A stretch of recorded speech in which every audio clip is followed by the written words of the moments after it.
गर्मी में हरे भरे खेत में 3 बहू का ससुराल। घर में शादी है और बताओ हमें अभी तो यहाँ पर और भी काम करने हैं। सही कहा तुमने। खैर छोड़ो, अभी तो हमें और भी बहुत कुछ करना है। किसी को बोलने का भी कोई फायदा नहीं, कोई हमारी बात मानता ही नहीं। चलो जल्दी से खेत से सब्जी तोड़कर हलवाई तक पहुंचा देते हैं, उसके बाद उन्हें खाना भी बनाना है। प्रीति और नेहा दोनों अपने देवर की शादी की तैयारी कर रही थी, लेकिन तब भी दोनों को खेत का थोड़ा बहुत काम संभालना पड़ रहा था। सारा काम खत्म करने के बाद रात को दोनों तैयार होकर शादी में एंजॉय करने जाती हैं। सब डीजे पर धूमधाम से नाच रहे थे। चलो फाइनली हमारे देवर की भी शादी हो रही है। रात को डीजे पर सब बहुत एंजॉय करते हैं और अगले दिन फिर बारात लेकर मधु के घर पहुंचते हैं। थोड़ी देर बाद मधु और आरव की शादी पूरे रस्मों रिवाज के साथ करवा दी जाती है। दोनों के साथ फेरे होते हैं और उसके बाद मधु को विदा कर दिया जाता है। वो गाड़ी में बैठकर अपने ससुराल की तरफ जा रही थी, लेकिन गाड़ी कभी खेतों के बीच में आकर रुक जाती है। अरे हम यहाँ खेतों के बीच में क्यों रुक गए? तभी गाड़ी से सब उतरने लगते हैं। आरव मधु के लिए दरवाजा खोलता है। चलो मधु, घर आ गया है। क्या कहा? घर आ गया? लेकिन मुझे तो यहाँ पर घर नजर नहीं आ रहा। मुझे तो यहाँ हर जगह खेत नजर आ रहा है। क्या आप सब खेत में रहते हैं? हाँ, बिल्कुल सही पहचाना तुमने। हमारा घर खेत में ही है। अब ये बात सुनकर मधु को तो काफी हैरानी होती है, लेकिन उस समय वो आगे कुछ नहीं कह पाती। उसके बाद खेत के बीचों बीच जो वहां घर बना था वहां सब जाते हैं और मधु का वहां पर गृह प्रवेश करवाया जाता है। मधु एकदम हैरानी से बाहर निकल रही थी। लगता है दीदी मधु के तो अभी से होश उड़े हुए हैं, लेकिन जब इसे यहाँ के सिस्टम के बारे में पता चलेगा। सही कहा तुमने। मधु को ऐसा देखकर तो मुझे भी अपने पुराने दिन याद आ गए। हमारे साथ भी तो बिल्कुल ऐसा हुआ था। चाची, आपका इस घर में स्वागत है। थैंक यू बेटा। आ जाओ बेटा, दाहिने पैर से कलश गिराकर गृह प्रवेश करो। गृह प्रवेश करने के बाद मधु अपने कमरे में जाती है और फ्रेश होकर कपड़े बदलकर अपने कमरे में जाती है। पहले तो वहां पंखा चल रहा था, लेकिन उसके बाद लाइट चली जाती है। अरे अब यहाँ पर लाइट क्यों चली गई? तभी कमरे में आरव भी आ जाता है। यहाँ पर तो अब लाइट भी नहीं है। आखिर आप मुझे कौन सी जगह लेकर आ गए हैं? ये आपका घर है? हाँ, तुम चिंता क्यों कर रही हो? अभी लाइट नहीं है तो बाद में आ जाएगी, और जब तक लाइट नहीं है तुम चाहो तो हम बाहर सो सकते हैं।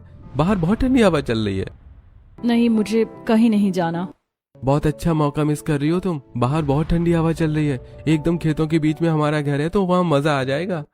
ये सब सोचकर मधु को बहुत गुस्सा आ रहा था, लेकिन वो कंट्रोल करते हुए आगे कुछ नहीं कहती और वहीं कमरे में ही बिस्तर पर लेट जाती है।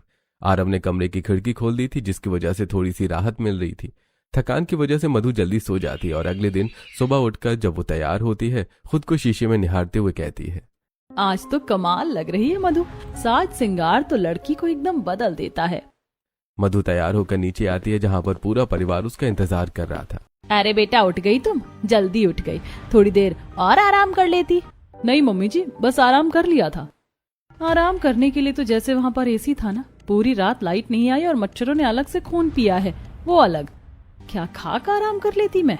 अच्छा बेटा, चलो जरा, तुम्हारी पहली रसोई है, आज तुम पूरे परिवार के लिए खाना बनाओगी।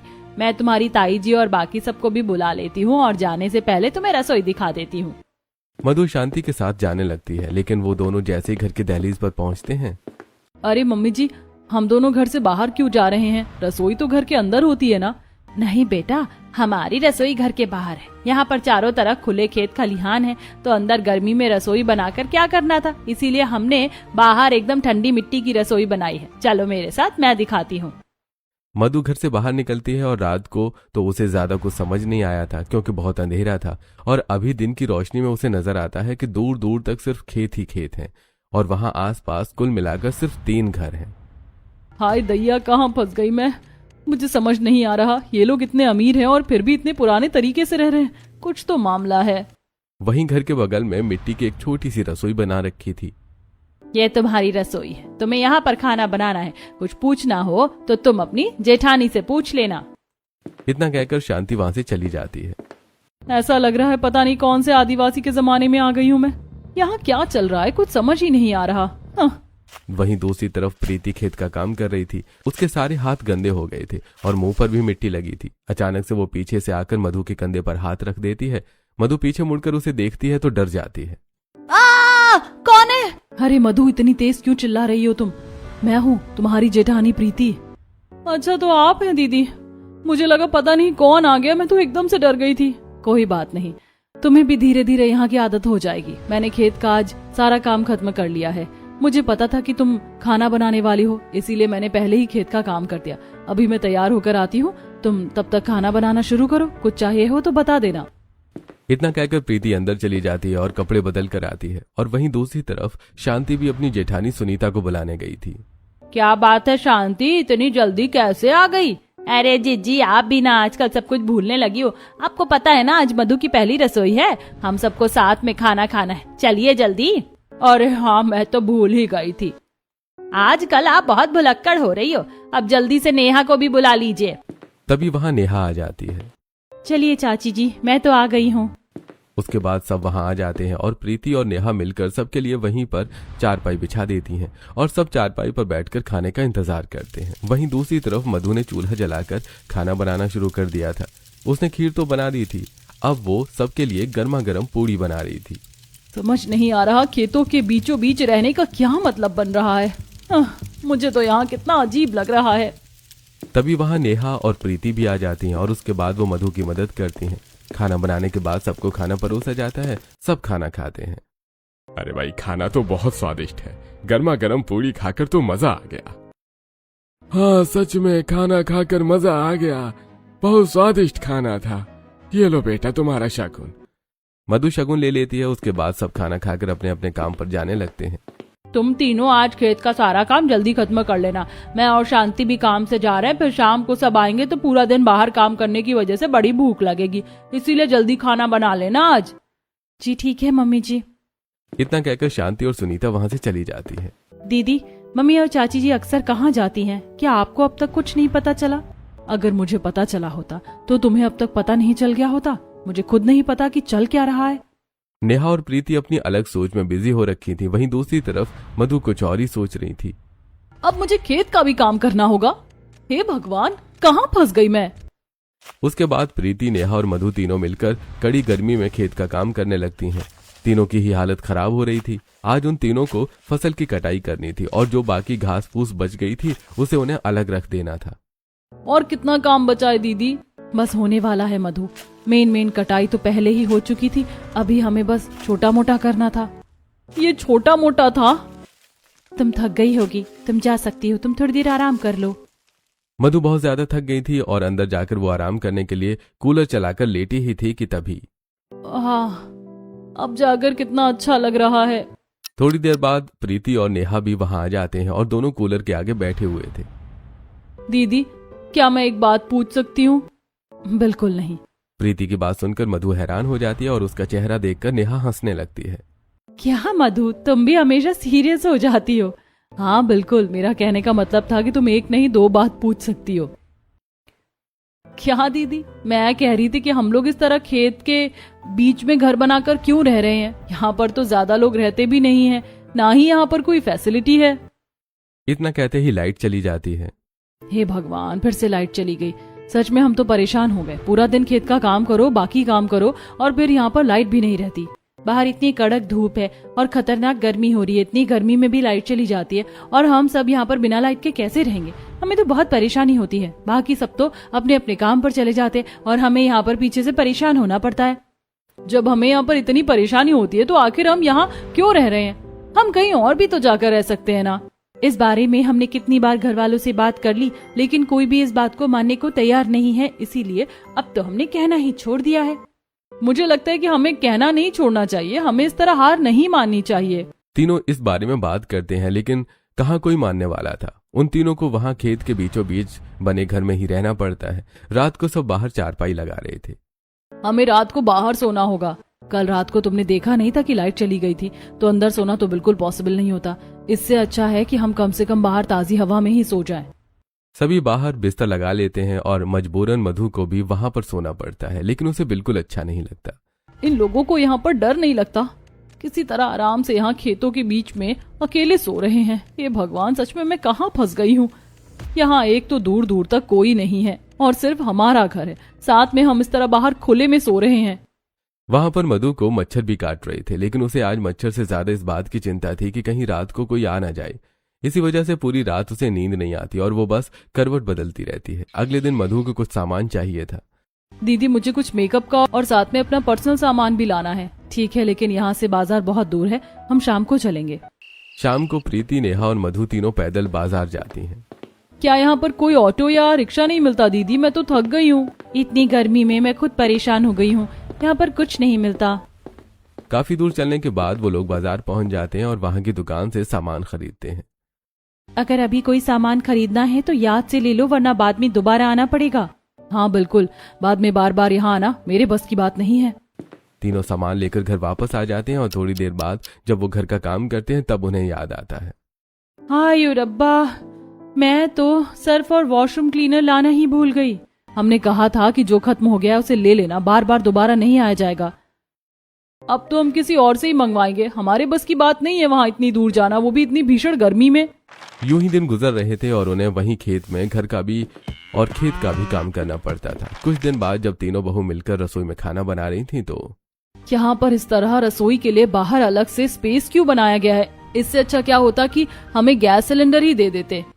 ये मिट्टी की रसोई तो इसलिए बनाई है ताकि चूल्हे का धुआं भी खेत पर फसल तक ना पहुँचे। फिर वही है, इतनी गर्मी में तो आग लगने का खतरा होता ही है। और हाँ, चाहे तुम्हें कितनी भी परेशानी क्यों ना हो, फिर भी तुम्हें चूल्हे पर ही खाना बनाना होगा। हमारे घर वाले हमें गैस सिलेंडर लाकर नहीं देने वाले। लगता है हमारे ससुराल वाले कुछ ज्यादा ही कंजूस हैं। हमारे लिए तो यहाँ पर कोई फैसिलिटी ही नहीं है। अब गर्मी में तीनों खाना बनाती हैं और सब खाना खाकर अपने अपने काम पर जाते हैं। अच्छा सुनो, मेरी कमरे से मेरा बैग लाकर दे दो, उसमें सारी फाइल्स रखी हैं। मैं और भैया किसी काम से बाहर जा रहे हैं तो हम कल ही वापस आएंगे। हमें एक नई डील करनी है। जी ठीक है, मैं अभी लाती हूँ। प्रीति अंदर से रोहन का फाइल वाला बैग लेकर आती है और उसे दे देती है। उसके बाद रोहन वहां से चला जाता है। घर का सारा काम खत्म करने के बाद उन्हें कड़ी धूप में वहां पर खेत में काम करना पड़ रहा था।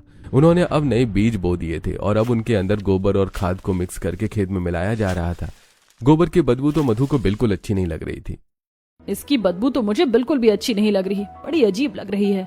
यहाँ पर ऐसा ही होता है। शुरुआत में मुझे भी आदत नहीं थी, लेकिन मेरे मायके में इस तरह खेत का काम होता था, इसीलिए मुझे ज्यादा परेशानी नहीं हुई और धीरे धीरे आदत हो गई। सब खेत का काम खत्म करते हैं और उसके बाद अपने घर के अंदर चले जाते हैं। लेकिन घर पूरी तरह से गर्मी की वजह से उबल रहा था। साथ ही वहां पर तभी लाइट भी चली गई थी। हे भगवान, अब फिर से लाइट चली गई। मैं तो यहाँ पर बहुत परेशान हो जाऊंगी। सिर्फ तुम ही नहीं, हम भी बहुत परेशान हो जाते हैं। आज तो कोई भी घर पर नहीं है। मम्मी जी भी गई हुई हैं और पापा जी भी काम से गए हैं, और यहाँ तक कि ये तीनों भाई भी बिजनेस मीटिंग से बाहर गए हैं।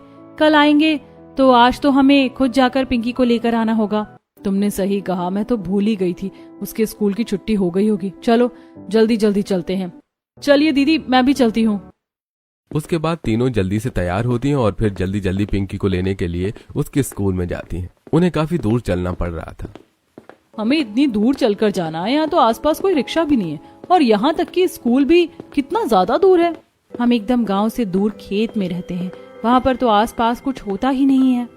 इस तरह बात करते हुए तीनों स्कूल के पास पहुंच जाती हैं, जहाँ पर पिंकी उनका इंतजार कर रही थी। वो भी गर्मी से परेशान हो रही थी। मम्मी चाची, आज आप सबने मुझे लेने आने में इतनी देर क्यों कर दी? पता है मुझे कितनी गर्मी लग रही थी। अच्छा ठीक है बेटा, सॉरी, आज हमें थोड़ी देर हो गई। चलो हम तुम्हें आइसक्रीम खिला देते हैं। ये फिर ठीक है, हम आइसक्रीम खाएंगे, बड़ा मजा आएगा। उसके बाद तीनों वहां से जाते हैं और फिर वहां पर एक आइसक्रीम वाले से सब आइसक्रीम लेकर खाने लगते हैं। सभी आइसक्रीम खाते हुए जा रहे थे। अब अच्छा लग रहा है, ठंडा ठंडा, बड़ा मजा आ रहा है। तीनों जा रही थी, तब रास्ते में उन्हें एक पुरानी पड़ोसन मिलती है। अरे प्रीति, नेहा, तुम दोनों कितने दिनों बाद नजर आ रही हो। आजकल कहाँ रहती हो? बिल्कुल नजर ही नहीं आती। हम तो चांद पर रहने के लिए चले गए हैं, तो कभी मुझे भी चांद पर बुला लो, मैं भी देखूं जरा कैसा है चांद पर रहना। हाँ बिल्कुल, चांद नहीं सूरज कहो। खेतों के बीच रहना सच में बहुत मुश्किल काम है। वहाँ पर इतनी ज्यादा गर्मी होती है, कभी कोई बिजली नहीं होती, पूरा दिन तो लाइट गायब रहती है वहाँ पर।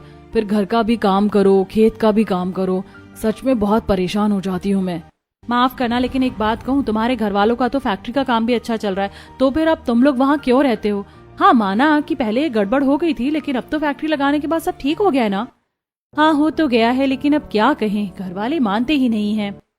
इस तरह बात करते हुए तीनों घर वापस आ जाती हैं और शाम को फिर सबके खाने की तैयारी करती हैं। तीनों खेत की बनी हुई रसोई में काम कर रही थी, तभी मधु कहती है, दीदी मैं सच कहूँ, मेरा सच में यहाँ पर रहना बिल्कुल दुश्वार हो रहा है। मुझे यहाँ पर बिल्कुल अच्छा भी नहीं लगता। हमें एक बार बात कर लेनी चाहिए घर वालों से कि यहाँ रहने के बजाय हमें गांव में ही रह लेना चाहिए। हाँ, हमने एक बार बात की थी लेकिन उन्होंने मना कर दिया। उसके बाद हमने दोबारा कोई जिक्र ही नहीं किया। लेकिन यहाँ पर रहना भी ठीक है, एकदम खुला खुला खेत है और सब कुछ अच्छा है। लेकिन दीदी, मुझे लगता है कि आप दोनों को इतना चिल नहीं होना चाहिए। हमें पिंकी को स्कूल से लाने के लिए कितना दूर जाना पड़ता है। यहाँ पर तो कुछ भी नहीं है, दूर दूर तक एकदम खाली है। और रात को तो मुझे डर लगता है कि कहीं कोई अचानक से आ ना जाए। तो हमें इस बारे में बात करनी चाहिए। वैसे तुम सही कह रही हो। यहाँ पर आने के बाद तो हम ना किसी से मिल पाते हैं और ना ही किसी से बात कर पाते हैं, बस अकेले ही रहते हैं। इस तरह बाकी सब भी मधु की बात से सहमत हो जाते हैं और रात को सबके खाना खाने के बाद जब आरव कपड़े बदलकर कमरे में जाता है तो मधु जल्दी से वहां जाकर अपने कमरे का दरवाजा बंद करती है। अरे, इतनी जल्दबाजी में तुम ऐसे क्या कर रही हो? मुझे आपसे कोई जरूरी बात करनी है। चलो बाहर जाकर करते हैं। क्या बाहर जाकर करते हैं? अगर बाहर सबके सामने बात करने लायक होती तो बाहर ही करती ना। अच्छा बाबा, आप शांत हो जाओ, बताओ क्या बात है। देखो, मुझे पता है कि आपका बिजनेस बहुत अच्छा चल रहा है और जब आप सब इतने अमीर हैं तो मुझे समझ नहीं आ रहा कि हम यहाँ पर इस तरह खेतों के बीच में क्यों रहते हैं। हम एक प्रॉपर अच्छे से गांव में घर लेकर क्यों नहीं रह रहे? मुझे तो यहाँ पर बहुत परेशानी होने लगी है। कैसे भी करके सबको मनाओ और यहाँ से चलो।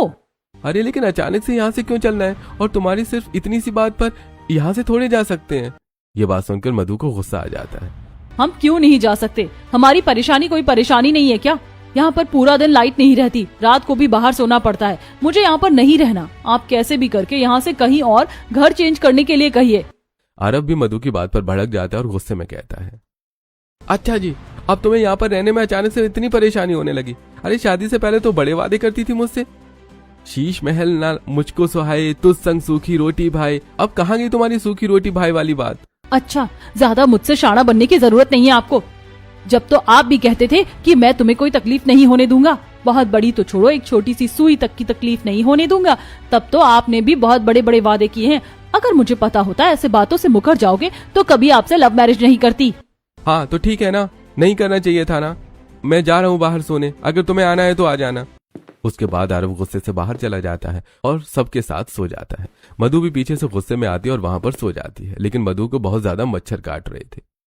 ऐसा ससुराल मिला है जो एकदम खेतों के बीचों बीच है। यहाँ पर रात को चैन से मच्छर नहीं सोने देते, खून पीते हैं। और एक ऐसा ही पति मिल गया, उन्होंने भी अलग से खून पिया हुआ है। मुझे यहाँ नहीं रहना बस। अगले दिन सुबह उठकर मधु जब इस बारे में नेहा और प्रीति को बताती है तो उन दोनों को भी बहुत गुस्सा आता है। ये सारे पति ऐसे ही होते हैं, इन्हें बस हमें ही डांटना होता है और हमारी कोई बात को महत्व नहीं देना होता। इन्हें तो बस खुद से मतलब होता है। बिल्कुल, हमने भी पहले अपने पतियों को इस बारे में कहा था, लेकिन उन्होंने हमारी बात नहीं मानी। हमने फिर भी ज्यादा बात को आगे बढ़ाया नहीं। हमें लगा कि ठीक है, कोई बात नहीं, समय के साथ एडजस्ट कर लेंगे। लेकिन दीदी, हमेशा हम ही क्यों एडजस्ट करें? इनका काम इतना अच्छा चल रहा है। एक दिन वो पड़ोसन भी हमें बता रही थी और उन्हें भी हमें बताने की जरूरत नहीं। हम भी जानते हैं कि अभी फैक्ट्री में सब ठीक चल रहा है, तो इतने पैसों में तो हम अपना घर ले सकते हैं। यहाँ तक कि खेत में काम करने के लिए कोई वर्कर रख सकते हैं। लेकिन नहीं, हमें घर को भी संभालना है, खेत को भी संभालना है और यहाँ पर गर्मी में भी मरना है। हमें अपने हक के लिए आवाज उठानी चाहिए। आज शाम को जब सब काम से घर वापस आते हैं तो रमेश, महेंद्र और रोहन तीनों ड्राइंग रूम में सोफे पर बैठे हुए थे। महेंद्र एक सूटकेस रमेश को देता है और खोलकर उसमें बहुत सारे पैसे दिखाते हुए कहता है, हमें इन पैसों को संभाल कर तिजोरी में रखना होगा। अभी तुम इन सब पैसों को अपने पास रख लो। हाँ ठीक है भैया। रमेश पैसों को तिजोरी में रख देता है और ये सब मधु देख लेती है। अब मधु इस बारे में जाकर प्रीति और नेहा को बताती है, जो बाहर खेत वाली रसोई में खाना बना रही थी। अच्छा, अगर इतने पैसे हैं तो हम एक छोटा सा घर तो ले ही सकते हैं। अब तो हम घर वालों को जरूर बोलेंगे। वहीं दूसरी तरफ तीनों इस बारे में अपनी सास से बात करती हैं। मम्मी जी, हमें यहाँ पर जाने में बहुत परेशानी होती है। दिन में बहुत गर्मी लगती है और रात को भी नींद नहीं आती। कभी भी यहाँ लाइट नहीं रहती। अरे बेटा, यहाँ रहने में क्या परेशानी? कितना खुला वातावरण है, हर तरफ कितनी हरियाली ही हरियाली है और पेड़ पौधे हैं। यहाँ पर सब अच्छा तो है, तो यहाँ पर हमें लाइट की क्या जरूरत है? मम्मी जी, रात को बहुत मच्छर काटते हैं। अरे बेटा, मच्छरों की चिंता मत करो, उसका हमारे पास बहुत अच्छा इलाज है। शांति और सुनीता बहुओं की इस बात को बिल्कुल मना कर देती हैं। रात को जब सब सोने लगते हैं तब शांति कुछ उपले लेकर उन्हें जलाती है और उसके अंदर थोड़ा सा कपूर और नीम के पत्ते डाल देती है। अब कुछ नहीं होगा, एक भी मच्छर पास नहीं आएगा, आराम से सो जाओ। सब वहीं साथ में चारपाई पर सो रहे थे। तब प्रीति और मधु को बहुत ज्यादा धुएं की वजह से आंख में जलन और खांसी उठती है। सब कैसे आराम से सो रहे हैं, मुझे तो इतने धुएं में परेशानी हो गई। अगले दिन तीनों फिर से बात करने लगती हैं। देखा ना दीदी, हमारी बात की तो कोई वैल्यू ही नहीं है। कोई बात नहीं, इस बार तो हम अपनी बात मनवा कर रहेंगे। बिल्कुल, अब इनकी कंजूसी की वजह से हम खुद को बलि का बकरा नहीं बनाने वाले, क्योंकि अब हम अपने खेत के ससुराल में रहकर बहुत ज्यादा परेशान हो चुके हैं। अब तीनों फिर से कोई नया रास्ता ढूंढने लगती हैं। वो तीनों अब एक गांव में एक नॉर्मल घर में रहना चाहती थी। आज रात को फिर से जब शांति धुआं लगाती है तो चाची जी, धुआं मत कीजिए, रात को आंखों में जलन हो गई थी और ठीक से नींद भी नहीं आई। हाँ मम्मी जी, देखा नहीं है, कोई परमानेंट सॉल्यूशन नहीं है। अरे बेटा, क्यों चिंता करती है, मेरे पास मच्छरदानी है, मैं तुम्हारे लिए मच्छरदानी ला देती हूँ। अब तीनों का गुस्सा उबल जाता है। अगले दिन तीनों सबके सामने कन्फ्रंट करती हैं। मम्मी जी, ये मच्छरदानी लगाना और उपले जलाना, इन सब से कोई फायदा नहीं, ये परमानेंट सॉल्यूशन नहीं है। हम जानते हैं कि हमारा काम अच्छा चल रहा है और हमारे पास पैसे हैं। हाँ, तो इसीलिए हमें घर लेना चाहिए। यहाँ से कहीं कोई सामान लेने जाओ तो भी कितना दूर जाना पड़ता है, और पिंकी का स्कूल भी बहुत दूर है। अरे बेटा, अब तुम्हें पता तो है कि हमारा घर यही है, तो हमें यहीं एडजस्ट करना होगा। क्या तुम बार बार गांव में घर लेने की जिद कर रही हो? मम्मी जी, हमें सब पता है कि हमारे पास बहुत सारे पैसे हैं। हमने पापा जी को पैसे रखते हुए देखा था, तो हम एक छोटा सा घर तो ले ही सकते हैं। अरे नहीं बेटा, वो पैसे हमारे नहीं हैं, वो किसी और के पैसे हैं और हमें वापस करने हैं, इसीलिए तुम ये घर लेने की बात तो छोड़ दो। क्या सच में मम्मी जी? हाँ बेटा, हम तुमसे झूठ क्यों बोलेंगे? लेकिन मम्मी जी, खेत में तो कभी भी बिजली नहीं आ सकती, और आपको भी पता है कि यहाँ पर आग लगने का खतरा होता है, इसीलिए खेत के आसपास वाले इलाके वाले घरों में बिजली नहीं देते, और हमें गर्मी में यहाँ पर रहने में बहुत परेशानी हो रही है। इसका भी तो हमें कुछ करना होगा ना। हाँ बिल्कुल, आप सब तो दोपहर में घर पर ज्यादा देर नहीं रहते, लेकिन दोपहर में यहाँ पर 1 मिनट भी लाइट नहीं होती और बहुत गर्मी लगती है, भले ही आसपास कितने ही पेड़ पौधे या खेत खलिहान क्यों ना हो। ठीक है बेटा, हम तुम्हारे लिए जनरेटर का इंतजाम कर देंगे। शांति और सुनीता ऐसा कहकर तीनों बहू को वहां से भेज देती हैं और फिर वो अपने काम में लग जाती हैं। वो तीनों मिलकर खेत में पानी से सिंचाई कर रही थी। चलो, बीज तो अंकुरित हो गए हैं और हमने जो खाद डाली थी उसका भी अच्छा असर होगा। दीदी, हमें इसमें थोड़ी और खाद डालनी होगी और जो रसोई का वेस्ट होता है उसे भी डाल देंगे। इतनी ज्यादा भीषण गर्मी है, अभी तो हमें फसल का थोड़ा ज्यादा ध्यान देना होगा। मुझे तो लग रहा है कि हमें हमेशा खेत के बीचों बीच वाले ससुराल में ही रहना होगा। अब तो मुझे लगता है कि मुझे भी यहाँ की आदत लगानी होगी। लेकिन ये अच्छा हुआ कि घर वाले जनरेटर लगाने के लिए मान गए। तुमने सही कहा, अगर जनरेटर नहीं लगाते तो बहुत मुश्किल हो जाती। चलो, एटलीस्ट हमारे बारे में एक चीज तो सोची किसी ने। एक तरफ बहुएं जनरेटर लगने की वजह से थोड़ी सी राहत में थी, वहीं दूसरी तरफ शांति और सुनीता दोनों आपस में बात करती हैं। जी, आजकल बहुएं कुछ ज्यादा ही सवाल जवाब कर रही हैं। सही कह रही हो, हमें इन लोगों से सब छुपा कर करना होगा, और अच्छा है कि सही टाइम पर तुमने बोल दिया कि पैसे किसी और के हैं, वरना मेरे तो पसीने छूटने लगे थे। लेकिन ये बात नेहा ने सुन ली थी और ये सारी बात जाकर प्रीति और सीमा को बताती है। ये लोग हमारे साथ ऐसा कैसे कर सकते हैं? अब हम इन लोगों को छोड़ेंगे नहीं और सच का पता लगा कर रहेंगे आखिर यहाँ क्या चल रहा है। आखिर यहाँ पर मामला क्या था। अब यूं ही समय गुजर रहा था। अगले दिन रजत और आरव पैसे लेकर स्कूटी से चले जाते हैं। वहां वो दोनों एक लड़की से मिलते हैं। हाँ, तुम ये पैसे रख लो और किसी को मत बताना। हाँ, अगर किसी और चीज की जरूरत है तो हमें बता देना। ठीक है। कुछ दिन तक तीनों बहू मिलकर सब पता लगाने की कोशिश करती हैं, लेकिन उन्हें कुछ भी पता नहीं चलता। तब लास्ट में थक हार कर वो फिर से अपनी सास के पास जाती हैं और उन्हें सारा सच बता देती हैं। मम्मी जी, हमें सच बताइए, यहाँ पर क्या चल रहा है और आप लोग हमसे क्या छुपा रहे हैं? क्या आप लोगों के लिए हम बिल्कुल भी जरूरी नहीं है? हम यहाँ पर इतना परेशान होते हैं, इतना काम करते हैं, हमें इतनी सारी प्रॉब्लम का सामना करना पड़ता है। फिर हमने घर लेने के लिए बोला तो पैसों के मामलों में आपने हमसे झूठ बोल दिया। बिल्कुल, हम यहाँ पूरा दिन खेत का काम करते हैं और इतना परेशान हो जाते हैं, लेकिन कोई हमारे बारे में सोच ही नहीं रहा। तीनों बहू बहुत सारी सवालों की लड़ी लगा देती हैं, जिसके बाद शांति और सुनीता उन्हें सच बताने का फैसला करती हैं। दरअसल बेटा, हमारे साथ चलो, हम तुम्हें सच बताएंगे। उसके बाद शांति और सुनीता दोनों बहुओं को एक वृद्धाश्रम में लेकर जाती हैं, जहां पर पहले से ही रमेश और महेंद्र थे और साथ में रजत, रोहन और आरव भी वहां पर काम कर रहे थे। अरे, तुम बहुओं को यहाँ लेकर क्यों आ गई? सब सच बताने के लिए। देखो बेटा, यह आश्रम है जो हमारे ससुर जी यानी तुम्हारे दादा ससुर ने शुरू किया था। पहले हमारा बहुत बड़ा बिजनेस था, तब यह आश्रम चलाने में परेशानी नहीं होती थी, लेकिन बिजनेस में लॉस होने की वजह से सब कुछ खराब हो गया। हमें अपना घर बेचकर सब कुछ चुकाना पड़ा। फिर बच्चन ने फैक्ट्री शुरू की और यहाँ का सारा प्रॉफिट वृद्धाश्रम में देना शुरू कर दिया, क्योंकि यहाँ पर बहुत सी ऐसी महिलाएं और बच्चे रहते थे जिनका कोई नहीं है। अगर हम यहाँ पैसा देना बंद कर देते तो इनका कोई आसरा नहीं होता। अभी हमें प्रॉफिट होता है, लेकिन उतना ज्यादा नहीं होता कि हम यहाँ कभी खर्चा चला सके और घर भी खरीद सके। सब सच पता चलने के बाद तीनों बहू को थोड़ा बुरा लगता है। तो फिर आपने सरकार या कोई बड़ी एनजीओ से मदद क्यों नहीं ली? बेटा हमने सब किया, लेकिन तुम्हें तो पता ही है कि कितनी सारी चीजों का ब्यौरा देना पड़ता है। हाँ बेटा, हम इसीलिए नया घर नहीं ले पा रहे और इसीलिए हम खेत में रहते हैं। बस कुछ समय और एडजस्ट कर लो, हम अपने पिता को इस धरोहर को बचाना चाहते हैं। हाँ मधु, माफ करना, इसलिए हम घर लेने के लिए मना कर रहे थे। सब सच पता चलने के बाद तीनों बहू कुछ नहीं कहती और वापस आ जाती हैं। और घर आने के बाद हम अपने दुखों में इतने उलझ गए कि ये देख ही नहीं पाए कि आप लोग कितनों की जिंदगी का सहारा बने हुए हैं। अब कुछ दिन तक तीनों अपने खेत वाले ससुराल में ही रहती हैं, लेकिन उन्हें वहां पर हर रोज उन्हीं मुसीबतों का सामना करना पड़ता था। लेकिन एक दिन रमेश और महेंद्र के पास आश्रम के कुछ व्यक्ति आते हैं। ये कुछ पैसे हैं। लेकिन आपके पास इतने पैसे कहाँ से आए? हमने दरअसल जरूरत के लिए बचा कर रखे थे, लेकिन हमें नहीं पता था कि आपको अभी पैसों की इतनी प्रॉब्लम हो रही है। आप ये पैसे रख लीजिए और ये आश्रम में काम आ जाएंगे, और आप अपनी बहू के लिए घर खरीद लीजिए। लेकिन हम ऐसा नहीं कर सकते। अरे कोई बात नहीं, मुसीबत के समय आपने हमारी मदद की तो अब हमारा भी फर्ज बनता है कि हम भी कुछ करें। और आपके पिता ने हमें पढ़ा लिखा कर हमारे पैरों पर खड़ा किया है, तो हम इतना तो कर ही सकते हैं। ये बात जब सब घर को पता ही जाती है तो मेरे पास एक आइडिया है। हमें नया घर लेने की जरूरत नहीं है। हम चाहे तो एक छोटा सा घर रेंट पर ले सकते हैं और वहाँ पर रह सकते हैं। इससे जो हमारा प्रॉफिट होगा वो आश्रम में भी चला जाएगा और हमें ज्यादा पैसों की भी जरूरत नहीं होगी।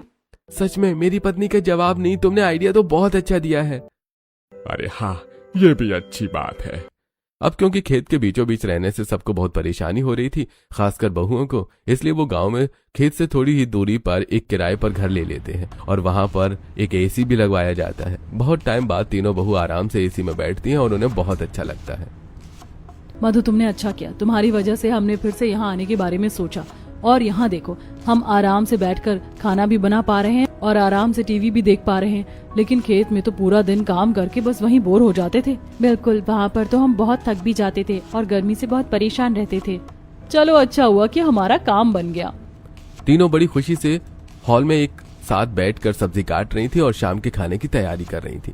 शांति और सुनीता वहां आती है और अपनी तीनों बहू को खुश देखकर वो भी खुश हो जाती है। हरे भरे खेतों के बीच उसे उस परिवार ने ये सिखा दिया कि खुशियां महलों से नहीं, अपनों के साथ और अच्छे विचारों से बनती हैं।